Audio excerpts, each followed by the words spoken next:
अच्छा, अब जरा एक फ्रॉड के बारे में बात करते हैं जो शायद आपने भी महसूस किया होगा या सुना इसके बारे में जरूर होगा। आपको एक शहर से दूसरे शहर शिफ्ट होना है और आप अपने सामान को दूसरे शहर में भेजने के लिए पैकर्स एंड मूवर्स कंपनीज को बुक करते हैं। अलग अलग कंपनीज हैं मार्केट में। लेकिन तब क्या हो जब आपको पता चले कि जिस पैकर्स एंड मूवर्स कंपनी को आपने अपना सामान पहुंचाने की जिम्मेदारी दी थी वो ही फर्जी है।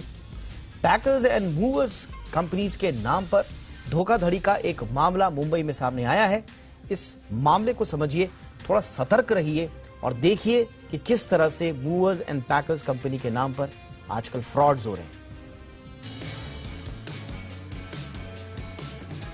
जब भी आप एक शहर से दूसरे शहर शिफ्ट होते हैं तो आप अपना सामान ज्यादातर वक्त में पैकर्स एंड मूवर्स के जरिए ही शिफ्ट करवाते हैं। लेकिन अब जालसाज भी खुद को पैकर्स एंड मूवर्स बताकर आपके साथ धोखाधड़ी करने में जुट गए हैं। मुंबई की वसई पुलिस ने एक ऐसे ही गिरोह का पर्दाफाश किया है जो पैकर्स एंड मूवर्स के नाम पर धोखाधड़ी करते थे। पुलिस के मुताबिक इन लोगों ने एक फर्जी पैकर्स एंड मूवर्स कंपनी बनाई। कंपनी को बाकायदा ऑनलाइन लॉजिस्टिक पोर्टल पर रजिस्टर्ड किया। इन्हें जैसे ही डिटेल मिलती तो ये लोग कस्टमर को फोन करके कम रेट में डील ले लेते थे। आरोपी एडवांस लेकर सामान पैक करने के लिए कस्टमर के घर पहुंचते और घर में सामान पैक करने के बहाने घर की महंगी चीजें उड़ा लेते थे। कुछ मामलों में तो ये लोग घर का फर्नीचर और दूसरी चीजें बिल्डिंग के कंपाउंड तक लेकर आते और फिर महंगा सामान लेकर भाग जाते थे। आरोपी कस्टमर के घर में पड़े लैपटॉप, महंगे मोबाइल और सोने चांदी पर हाथ फेर देते थे।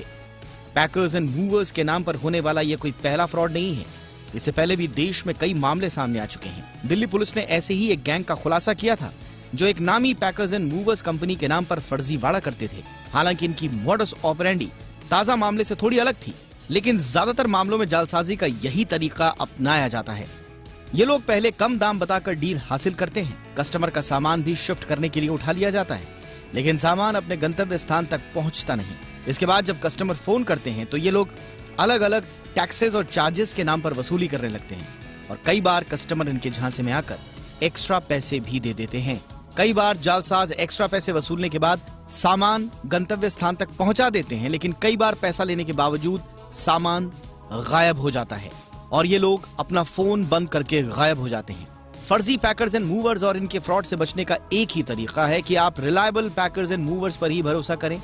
किसी भी पैकर्स और मूवर्स कंपनी के साथ डील करने से पहले उसके बारे में अच्छे से इंक्वायरी कर लें और सिर्फ सस्ते दाम ही नहीं बल्कि कंपनी के बारे में सारी जानकारी विस्तार से हासिल करने की कोशिश करें ताकि आपके साथ किसी तरह का फ्रॉड ना हो।